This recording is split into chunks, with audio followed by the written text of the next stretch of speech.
अंतिम चरण में पहुंचा हिमाचल प्रदेश विधानसभा चुनाव का प्रचार अभियान। प्रधानमंत्री मोदी ने की 2 रैलियां, कांग्रेस पर किए हमले। पीएम ने हिमाचल के मतदाताओं को लिखा पत्र। कांग्रेस का भी प्रचार जारी। मल्लिकार्जुन खड़गे ने जनसभाओं को किया संबोधित।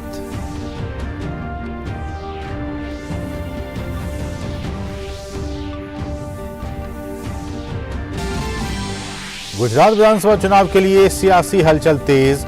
भाजपा मुख्यालय में केंद्रीय चुनाव समिति की बैठक के दौरान उम्मीदवारों के नामों पर मंथन। पीएम मोदी और वरिष्ठ भाजपा नेता अमित शाह सहित शीर्ष नेता बैठक में हुए शामिल।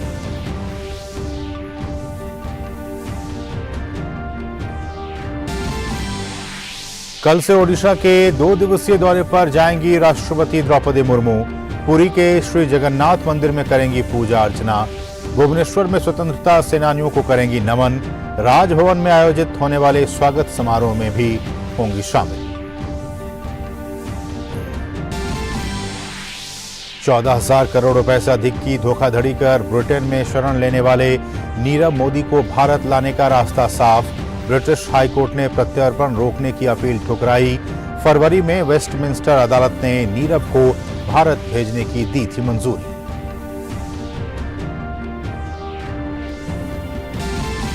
रूस यूक्रेन युद्ध में बड़ा उलटफेर। रूस ने यूक्रेनी शहर खैरसोन से वापस बुलाई अपनी सेना। युद्ध शुरू होने के बाद से रूसी नियंत्रण में आने वाली एकमात्र यूक्रेनी प्रांतीय राजधानी थी खैरसोन। रूस के लिए माना जा रहा है ये बड़ा झटका।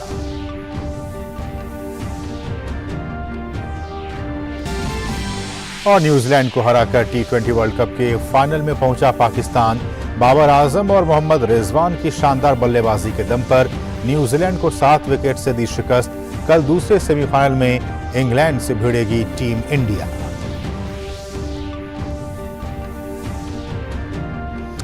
नमस्कार, डीडी न्यूज में आप सभी का बहुत बहुत स्वागत है। मैं हूं असीम मिश्रा। शुरुआत बड़ी अहम खबर के साथ। गुजरात विधानसभा चुनाव के लिए उम्मीदवारों के नाम तय करने के लिए दिल्ली में भाजपा मुख्यालय में केंद्रीय चुनाव समिति की बैठक हुई। बैठक में प्रधानमंत्री नरेंद्र मोदी, पार्टी के वरिष्ठ नेता अमित शाह, गुजरात के मुख्यमंत्री भूपेंद्र पटेल समेत तमाम दिग्गज नेता शामिल हुए। गौरतलब है कि गुजरात में 2 चरण में विधानसभा चुनाव के लिए मतदान होने हैं। इससे पहले गुजरात में राज्य चुनाव समिति की 3 दिन तक बैठक में सभी 182 विधानसभा सीटों पर नामों की चर्चा हुई थी। उधर गुजरात बीजेपी के कई बड़े नेताओं ने चुनाव नहीं लड़ने का ऐलान किया है। इनमें पूर्व सीएम विजय रूपाणी, पूर्व डिप्टी सीएम नितिन पटेल, वरिष्ठ नेता भूपेंद्र चुड़ासमा शामिल हैं। हिमाचल प्रदेश विधानसभा चुनाव के लिए प्रचार का काम अपने अंतिम चरण में पहुंच रहा है। आज पीएम ने राज्य में 2 रैलियां कर भाजपा के लिए वोट मांगे। पीएम ने कहा कि कांग्रेस अस्थिरता, भ्रष्टाचार और घोटाले की गारंटी देती है। हिमाचल प्रदेश विधानसभा का प्रचार अब अपने आखिरी दौर में पहुंच चुका है। गुरुवार को प्रचार का आखिरी दिन है। इससे पहले बुधवार को तमाम दलों ने प्रचार में पूरी ताकत झोंक दी है। बुधवार को हिमाचल के चुनावी रण में पहुंचे प्रधानमंत्री नरेंद्र मोदी। पीएम ने चंबी और सुजानपुर में 2 रैलियां की और जनता से फिर से बीजेपी को सत्ता में लाने की अपील की। पीएम की पहली रैली थी चंबी में, जहां उन्होंने कहा कि उत्तराखंड, यूपी और मणिपुर जैसे राज्यों में दोबारा बीजेपी इतिहास बनाकर सत्ता में आई है और हिमाचल में भी बीजेपी एक बार फिर से सत्ता में वापसी करेगी। पीएम ने कांग्रेस पर हमला बोला और कहा कि आज कांग्रेस की गिनकर 2 ही सरकारें बची हैं, एक राजस्थान और एक छत्तीसगढ़ में, और यहाँ से कभी भी विकास की खबरें नहीं आती हैं, बल्कि झगड़े की ही खबरें रहती हैं। कांग्रेस यानी अस्थिरता की गारंटी, कांग्रेस यानी भ्रष्टाचार, घोटाले की गारंटी, कांग्रेस यानी विकास कार्यों में रोड़े अटकाने की गारंटी। साथियों, भाजपा ने राजनीति में विकास को अपनी सर्वोच्च प्राथमिकता बनाया है। आज भाजपा की पहचान सुशासन से है, गरीब के कल्याण वाली नीतियों से है। भाजपा वही बातें कहती हैं जो कर सकती है और जो कहती हैं उसे पूरा करने के लिए पूरी शक्ति खपा देती है। इसके बाद पीएम की रैली थी सुजानपुर में, जहां उन्होंने बीजेपी सरकार की उपलब्धियां गिनाई और कहा कि इतने वर्षों के शासन में कांग्रेस ने जो विश्वासघात किया है, जो छल किया है, उसके सबसे बड़े भुक्तभोगी हिमाचल के लोग ही हैं, जबकि भाजपा ने हिमाचल के घर घर को बुनियादी सुविधाएं देने के लिए लगातार प्रयास किया है। पीएम ने कहा कि कांग्रेस का इतिहास झूठे वादे और झूठी गारंटी का रहा है। यही कांग्रेस है जिसके राज में हमारे फौजियों के पास पर्याप्त बुलेट प्रूफ जैकेट भी नहीं हुआ करते थे। यही कांग्रेस है जिसके राज में हमारे फौजियों के पास बर्फ में इस्तेमाल होने वाले अच्छे जूते तक नहीं थे। यही कांग्रेस है जिसके राज में बॉर्डर पर सड़कें नहीं बनाई जाती थी, बॉर्डर पर बसे गांवों को मूल सुविधाओं से वंचित रखा जाता था। यही कांग्रेस है जिसने फौजियों को 1 रैंक 1 पेंशन के नाम पर 40 साल तक लगातार धोखा।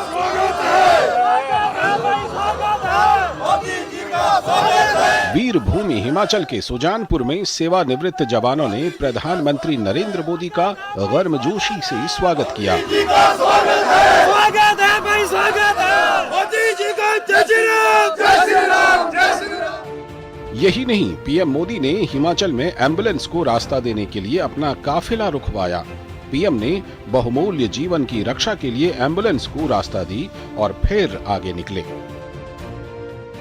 बुधवार को बीजेपी की ओर से मुख्यमंत्री जयराम ठाकुर और सूचना एवं प्रसारण मंत्री अनुराग सिंह ठाकुर समेत तमाम नेताओं ने प्रचार किया। इन सभी ने रैलियां की और बीजेपी की जीत के लिए वोट मांगे। जो काम पिछले 5 वर्षों में हुआ है, स्मार्ट सिटी के माध्यम से हो या भारतीय जनता पार्टी की सरकार के माध्यम से हो, ये भूतो न भविष्य, ऐसा लगातार बड़े बड़े प्रोजेक्ट हो, सड़कें चौड़ी करने की बात हो, बाकी मूलभूत सुविधाएं सुधारने की बात हो, ये सारा हुआ तो भारतीय जनता पार्टी की सरकार के समय हुआ है। इससे पहले कांग्रेस की सरकारें थी तो हिमाचल प्रदेश की अनदेखी होती थी। वहीं कांग्रेस की ओर से पार्टी के राष्ट्रीय अध्यक्ष मल्लिकार्जुन खड़गे ने 2 रैलियों को संबोधित किया। खड़गे ने बीजेपी सरकार पर हमला बोला और कहा कि इस बार हिमाचल में कांग्रेस की सरकार बनेगी। हमने जो वायदे किए हैं और हमारे पार्टी के नेताओं ने जो आपके सामने 10 वायदे रखे हैं और वो पूर्ति करने के हैं कि वो कोई असंभव नहीं है, सब संभव है। वहीं आम आदमी पार्टी घर घर जाकर प्रचार पर जोर दे रही है। पार्टी के नेता मुकाबले को त्रिकोणीय बनाने में लगे हैं। 68 सीटों वाले इस राज्य में 35 सीटों का जादुई आंकड़ा हासिल करने के लिए सभी दल पूरी ताकत लगा रहे हैं। Bureau report, DD news. और पीएम मोदी ने मतदान से पहले हिमाचल के लोगों को चिट्ठी लिख उनसे समर्थन मांगा है। उन्होंने लिखा कि प्रिय हिमाचल वासियों, आप सभी को मेरा सस्नेह नमस्कार। इस समय जब आप हमारी देवभूमि के भविष्य के लिए अपना महत्वपूर्ण मत देने जा रहे हैं, मैं आपको आपके अनवरत आशीष और प्रेम के लिए नमन करना चाहता हूं। भाजपा हिमाचल प्रदेश को भारत की आस्था, आध्यात्म और संस्कृति की धरती मानती है, इसलिए हिमाचल की सेवा में भाजपा सरकार की अटूट आस्था रही है। हिमाचल के युवाओं ने देश की सेवा और सुरक्षा में अदम्य साहस के साथ असंख्य बलिदान दिए हैं। इसलिए भाजपा के लिए हिमाचल प्रदेश की सेवा भारत माता की सेवा का एक और माध्यम है। बीते वर्षों में पूरे प्रदेश और विशेषकर दशकों से उपेक्षित हिमाचल के सीमावर्ती क्षेत्रों के विकास के लिए डबल इंजन सरकार ने तेजी से काम किया है। मैं इस विकास अभियान को हिमालय के शिखर की तरह ही गगनचुंबी ऊंचाई तक पहुंचते देखना चाहता हूं। मेरा आप सबसे विशेष आग्रह है कि देवभूमि के विकास की इस यात्रा को आने वाले वर्षों में ऐसे ही जारी रहने दें। यह आग्रह इसलिए भी है क्योंकि जब 2014 में मैं केंद्र सरकार में आया और यहाँ दूसरे दल की सरकार थी तो उसने केंद्र की योजनाओं को आगे नहीं बढ़ने दिया।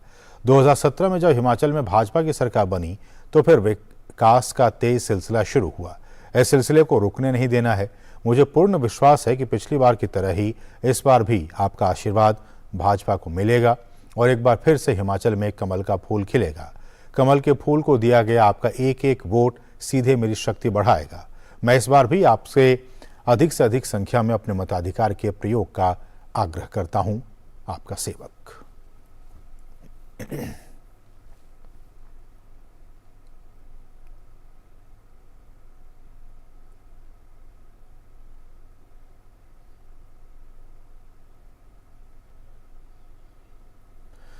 राष्ट्रपति द्रौपदी मुर्मू कल से ओडिशा के 2 दिन के दौरे पर रहेंगी। राष्ट्रपति का पद ग्रहण करने के बाद उनकी राज्य की ये पहली यात्रा होगी।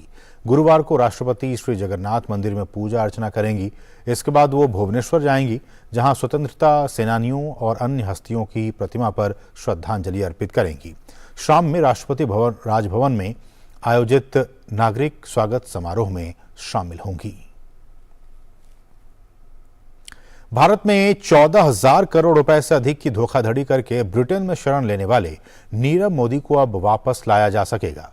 ब्रिटेन के हाईकोर्ट ने प्रत्यर्पण रोकने की उसकी अपील ठुकरा दी है।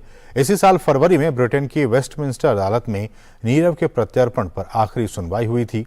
वेस्टमिंस्टर अदालत ने नीरव को भारत भेजने की मंजूरी दे दी थी। इसके बाद 15 अप्रैल को ब्रिटेन के तत्कालीन गृह सचिव प्रीति पटेल ने नीरव मोदी के प्रत्यर्पण का आदेश जारी कर दिया था। इसके बाद नीरव मोदी की ओर से हाईकोर्ट में अपील की गई थी। अब ब्रिटेन के हाईकोर्ट ने नीरव मोदी की अपील खारिज कर दी है। हाईकोर्ट ने अपने आदेश में कहा है कि नीरव मोदी का प्रत्यर्पण किसी भी नजरिए से अन्यायपूर्ण या दमनकारी नहीं होगा। बीजेपी ने कांग्रेस पर हिंदू धर्म और संस्कृति पर आघात करने का आरोप लगाया है। पार्टी ने राहुल गांधी की भारत जोड़ो यात्रा पर निशाना साधते हुए कहा है कि वो वोट जोड़ने के लिए हिंदू भावनाओं पर चोट करने से पीछे नहीं हट रहे हैं। बीजेपी ने G20 के लोगों में कमल का विरोध करने पर भी कांग्रेस पर करारा हमला किया है। भारत की G20 की अध्यक्षता के लिए लोगो, थीम और वेबसाइट के अनावरण के बाद कांग्रेस द्वारा सवाल उठाए जाने पर भाजपा ने जवाबी हमला किया है। कांग्रेस नेता जयराम रमेश द्वारा लोगों में कमल को दर्शाए जाने पर सवाल उठाया गया था। कांग्रेस ने भाजपा पर अपने चुनाव चिन्ह को लोगों में शामिल करने पर आपत्ति की। इसके जवाब में भाजपा ने बुधवार को मोर्चा संभाला और कांग्रेस पर ही सवालों की बौछार कर दी। भाजपा ने कहा कि कमल का विरोध करने वाले दरअसल संस्कृति के विरोधी हैं। भाजपा ने याद दिलाया कि कमल राष्ट्रीय पुष्प होने के साथ साथ मां लक्ष्मी का आसन भी है। उनको कष्ट भले ही हो, परंतु यह सत्य है कि यदि हमें इंटेलेक्चुअल सुपर पावर बनना है या इकोनॉमिक सुपर पावर बनना है, तो लक्ष्मी जी भी कमल पर विराजती हैं और सरस्वती जी भी कमल पर विराजती हैं। तो जो कमल का विरोध करने की बात करते हैं, तो ये निश्चित रूप से भारतीय संस्कृति और हिंदू धर्म के प्रति एक और अवमानना का प्रतीक है। ये लोटस जो है वो हमारी वसुदेव कुटुंबकम के विचारधारा का एक प्रतीक है। लोटस जो है, कमल का फूल जो है, वो दर्शाता है कि आज कठिन वैश्विक परिस्थितियों में भी भारत किस प्रकार से कमल के फूल की तरह खिल रहा है। जब एक तरफ आर्थिक चुनौतियां हैं, एक तरफ कोविड की चुनौतियां थी, एक तरफ रशिया यूक्रेन वॉर का क्राइसिस था, फिर भी भारत एक ब्राइट स्पॉट की तरह, एक कमल की फूल की तरह खिल रहा था। गौरतलब है कि पीएम मोदी द्वारा मंगलवार को जिस लोगो का अनावरण किया गया, उसमें राष्ट्रीय फूल कमल के साथ पृथ्वी को जोड़ा गया है। यह चुनौतियों के बीच विकास को दर्शाता है। पीएम मोदी ने भी अपने संबोधन में इसकी प्रासंगिकता का उल्लेख किया था। The 7 petals of the lotus in the logo are also significant. They represent the 7 continents. 7 is also the number of notes in the universal language of music. In music, when the 7 notes come together, they create perfect harmony. But each note has its own uniqueness. Similarly, G20 aims to bring the world together in harmony while respecting diversity. उधर कांग्रेस के नेताओं द्वारा हिंदुओं को लेकर आपत्तिजनक बयान दिए जाने की वजह से भी पार्टी भाजपा के निशाने पर है। भाजपा ने कांग्रेस नेताओं के पिछले बयानों की याद दिलाते हुए कहा कि कांग्रेस वोट जोड़ने के लिए हिंदू भावनाओं और अस्मिता पर चोट करने से बाज नहीं आ रही है। समझ में नहीं आ रहा है कि राहुल गांधी जी अपनी भारत जोड़ो यात्रा में ये लोगों के कान में कौन सा मंत्र फूंकते चले जा रहे हैं कि वोट जोड़ने के लिए हिंदू भावनाओं और अस्मिता पर जितना भी आघात करना हो तो पीछे नहीं रहना है। और यह प्रक्रिया लंबे समय से चल रही है। एक दौर में जो लोग यह कहते थे कि हिंदू आतंकवादी है, कभी उन्होंने कहा हिंदू तालिबान, कभी उन्होंने कहा हिंदू बोको हराम। ये कारनामे तो भारत की राजनीति की सबसे पुरानी पार्टी की है। ध्यान रहे कि कर्नाटक कांग्रेस के कार्यकारी अध्यक्ष सतीश जारकीहोली ने हिंदू शब्द को लेकर बेहद विवादित बयान दिया था। इसके बाद कांग्रेस को उस बयान से पल्ला झाड़ना पड़ा था। अब एक और विवाद कांग्रेस के गले पड़ गया है। छत्तीसगढ़ में राजनांदगांव की मेयर हेमा देशमुख ने सोमवार को एक जन धर्मांतरण रैली में हिस्सा लिया, जिसके बाद कांग्रेस फिर से सवालों के घेरे में आ गई है। इस मामले के सामने आने के बाद भाजपा ने कांग्रेस पर सवाल उठाए हैं। Bureau report, DD news. और दिल्ली में बीजेपी और आम आदमी पार्टी के बीच तकरार जारी है। बीजेपी ने केजरीवाल पर आरोप लगाते हुए कहा है कि स्मॉग टावर के मेंटेनेंस पर 80 लाख रुपए हर महीने खर्च हो रहा है, फिर भी वो काम नहीं कर रहा है। बीजेपी ने एलजी से इस पूरे मामले की जांच की मांग की है। दिल्ली में नगर निगम चुनाव की तैयारियों के बीच बीजेपी और आम आदमी पार्टी में आरोप प्रत्यारोप की सियासत तेज हो गई है। हाल के दिनों में घोटालों, मोहल्ला क्लिनिक और स्कूल की बदहाली जैसे मुद्दों के बाद अब इस समय बीजेपी जेल में बंद ठग सुकेश और प्रदूषण के मसले पर दिल्ली के मुख्यमंत्री अरविंद केजरीवाल और आम आदमी पार्टी को जमकर घेर रही है। दिल्ली के प्रदूषण पर बीजेपी नेता और केंद्र सरकार में केंद्रीय राज्य मंत्री मीनाक्षी लेखी ने बुधवार को दिल्ली के मुख्यमंत्री अरविंद केजरीवाल पर जोरदार निशाना साधा। लेखी ने कहा कि दिल्ली में 1286 करोड़ से ज्यादा पर्यावरण उपकर के रूप में 7 साल में इकट्ठा हुआ। इसमें से स्मॉग टावर के मेंटेनेंस पर 80 लाख रुपए हर महीने खर्च हो रहे हैं और वो भी काम नहीं कर रहा। उन्होंने कहा कि दिल्ली के एलजी को तो स्मॉग टावर की जांच करानी चाहिए। 22 करोड़ रुपया जो है वो टावर पे खर्च हुआ है, जो काम नहीं कर रही है। तो लगातार आपको जानकर हैरानी होगी कि जहां दिल्ली का मौसम खराब है, दिल्ली की हवा खराब है, इन्होंने हवा को सुधारने के लिए कोई काम नहीं किया है। वही केंद्र सरकार ने जो गाइडलाइंस है वो बना के दी, ईस्टर्न वेस्टर्न पेरिफेरल हाईवे बना के दिया, बाकी जो काम है वो करके दिए, लेकिन इनकी तरफ से जो दिल्ली सरकार का, राज्य सरकार का काम था वो कुछ नहीं हुआ। मीनाक्षी लेखी ने कहा कि पंजाब की सरकार को पहले अरविंद केजरीवाल प्रदूषण के लिए ब्लेम करते थे, लेकिन अब पंजाब इनके पास आया तो पराली की घटना बढ़ी है। लेखी ने कहा कि दिल्ली को पार्ट टाइम सीएम नहीं, फुल टाइम सीएम की जरूरत है। दिल्ली को full time CM chief minister की जरूरत है, तो फुल टाइम चीफ मिनिस्टर नहीं होकर तो वो पार्ट टाइम चीफ मिनिस्टर है। There is a line which one can say, do not work, except talk about the work. Talk about the work, but do not work. Show concern about the work, but do not work. And these lines are befitting in describing what the Delhi Chief Minister's modus operandi is all about. वहीं कूड़े के मसले पर भी BJP ने आम आदमी party पर हमला बोला है। दरअसल दिल्ली के उप मुख्यमंत्री सिसोदिया ने बुधवार को गाजीपुर लैंडफिल साइट का दौरा कर वहां आसपास रहने वालों से बातचीत की। बीजेपी ने आम आदमी पार्टी सरकार पर पलटवार किया और कहा कि कूड़े के निस्तारण के लिए दिल्ली सरकार ने पैसा आवंटित नहीं किया। ये वही लोग हैं जो कहकर आए थे कि 18% बजट म्युनिसिपल बॉडीज को हम देने जा रहे हैं, जो उनके हिस्से का 8% बजट था वो तक नहीं मिला है। 5-6% के ऊपर ही हर बार मामला अटक जाता था और दिल्ली फाइनेंस कमीशन की रिपोर्ट्स को इन लोगों ने लागू नहीं किया। जिस तरीके की हरकतें इन्होंने दिल्ली के साथ की हैं, वो हम सबको जानकारी है। बीजेपी का कहना है कि केजरीवाल ने पराली के विज्ञापन पर 23 करोड़ रुपए खर्च कर दिए, लेकिन पराली की रोकथाम के लिए जमीन पर महज 3 लाख रुपए खर्च किए। पार्टी का कहना है कि केजरीवाल सरकार के कथनी और करनी का जो फर्क है, उसका भुगतान जनता कर रही है। शैलेंद्र मिश्र के साथ ब्यूरो रिपोर्ट, डीडी न्यूज।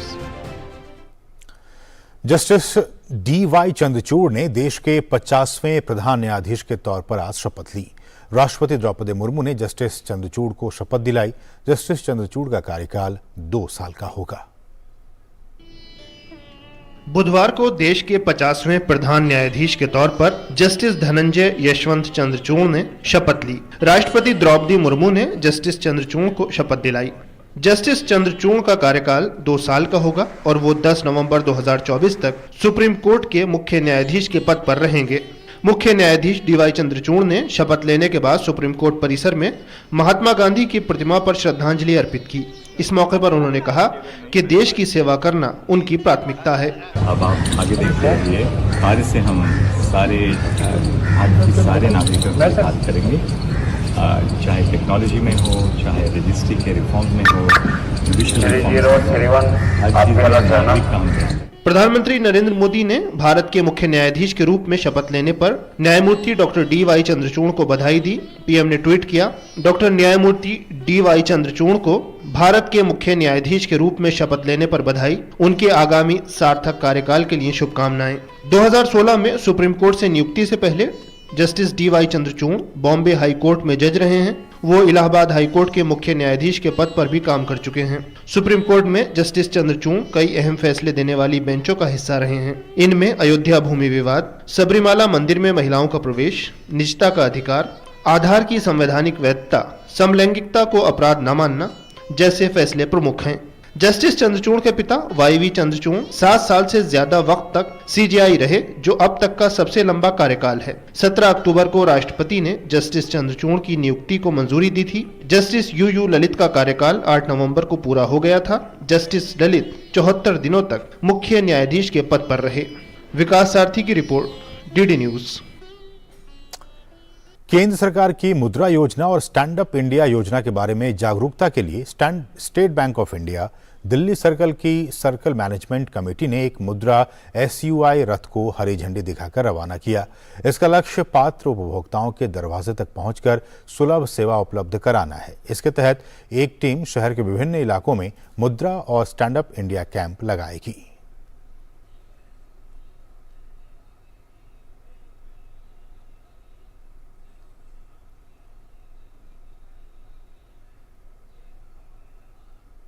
रूस ने अपनी सेना को यूक्रेनी शहर खैरसोन से बाहर निकलने का आदेश दिया है। खैरसोन अकेला ऐसा शहर है जिस पर रूस ने फरवरी में हमला शुरू करने के बाद कब्जा किया था। इस वापसी का मतलब ये है कि अब रूसी सेना पूरी तरह से निप्रो नदी के पश्चिमी तट से पीछे हट जाएगी। वहीं रूस के लिए इसे एक बड़े झटके के तौर पर देखा जा रहा है, क्योंकि रूस को यूक्रेन के साथ कई मोर्चों पर जवाबी हमले का सामना करना पड़ रहा है। 2023 में होने वाली महिला विश्व मुक्केबाजी चैंपियनशिप का आयोजन भारत में किया जाएगा। ये तीसरा मौका है जब भारत में विश्व महिला चैंपियनशिप आयोजित की जाएगी। मेजबानी की घोषणा बुधवार को राजधानी दिल्ली में एक समारोह में की गई। इस मौके पर अंतर्राष्ट्रीय मुक्केबाजी संघ के अध्यक्ष उमर क्रेमलेव और भारतीय मुक्केबाजी संघ के अध्यक्ष अजय कुमार मौजूद थे। प्रतियोगिता की कुल इनामी राशि करीब 19.5 करोड़ रुपए है। स्वर्ण पदक जीतने वाले खिलाड़ी को 81 लाख रुपए दिए जाएंगे। इंडियन बॉक्सिंग फेडरेशन के प्रेसिडेंट इस वक्त मेरे साथ मौजूद है। अजय सर, सबसे पहले तो ये बताइए कि भारत में 2023 में ये championship world women boxing championship हो रही है, कितना महत्वपूर्ण है भारत में इसको? ये तीसरी बार हम लोग कर रहे हैं। देखिए, पहली बात तो यही महत्वपूर्ण है कि पिछले 4 वर्षों में ये तीसरी चैंपियनशिप, वर्ल्ड चैंपियनशिप हम यहाँ पर करने जा रहे हैं। ये इस बात का सबूत है कि भारत का एक स्थान जो इंटरनेशनल अंतर्राष्ट्रीय बॉक्सिंग में है वो एक ऊपर बढ़ता जा रहा है, और आज विश्व इस बात को मानता है कि भारत एक बॉक्सिंग का सुपर पावर है। विमेंस बॉक्सिंग में स्पेशली हमारा जो एक स्थान है, पिछले वर्ल्ड चैंपियनशिप में हम तीसरे स्थान पे थे, और हम कोशिश यही करेंगे कि इस वर्ल्ड चैंपियनशिप में और उसको बेहतर करने की कोशिश करें। हम कब एक्सपेक्ट कर सकते हैं वुमेन बॉक्सिंग नेक्स्ट ईयर होने का? कब तक हम एक्सपेक्ट कर सकते हैं? ये मार्च में चैंपियनशिप होगी। 15 मार्च के करीब हम इस चैंपियनशिप को करेंगे और 15 से लेकर एंड ऑफ मार्च तक रहेगी। ये डेट फाइनलाइज हो चुके हैं? मोर और लेस। सर, इसके अलावा जो पैसे के जो फाइनेंस होता है, हमने देखा कि वो मेंस बॉक्सिंग में तो उसका अमाउंट बढ़ा दिया गया वर्ल्ड बॉक्सिंग में, वुमेन्स में भी आप लोगों ने इंक्रीज किया? काफ़ी इंक्रीज हुआ है, और इनफैक्ट हमारे पहली बार ये इस प्रकार से 20 करोड़ रुपए के करीब दिया जा रहा है प्राइज मनी में, और उसमें तकरीबन 80 लाख रुपए गोल्ड मेडल विनर को, 40 लाख रुपए सिल्वर मेडल विनर को और 20-20 लाख रुपए ब्रॉन्ज मेडल विनर्स को हर श्रेणी में मिलेगा। और 12 टोटल कैटेगरीज हैं, तो इसलिए हर श्रेणी मतलब उसमें उसको जो अगर ब्रेकअप करेंगे, क्योंकि 12 आई थिंक वो होते हैं उसमें, तो कैसा हर एक इंडिविजुअल का 12 कैटेगरीज हैं, तो 12 गोल्ड मेडल और सबको 80 लाख रुपए मिलेगा, 12 सिल्वर मेडल सबको 40 लाख रुपए मिलेगा, 24 ब्रॉन्ज मेडल सबको। ये थे Ajay Singh, president of boxing federation of India, जो बता रहे थे कि बहुत ही बड़ी एक सौगात है भारतीय बॉक्सर्स के लिए। Women world boxing championship Bharat में अगले साल मार्च में होने जा रही है और उसके लिए सब उत्साह है। कैमरा पर्सन जगपाल के साथ मैं तापस भट्टाचार्य, दूरदर्शन समाचार, दिल्ली। तो इसके साथ इस बुलेटिन में बस इतना ही। हमें दीजिए अनुमति। नमस्कार।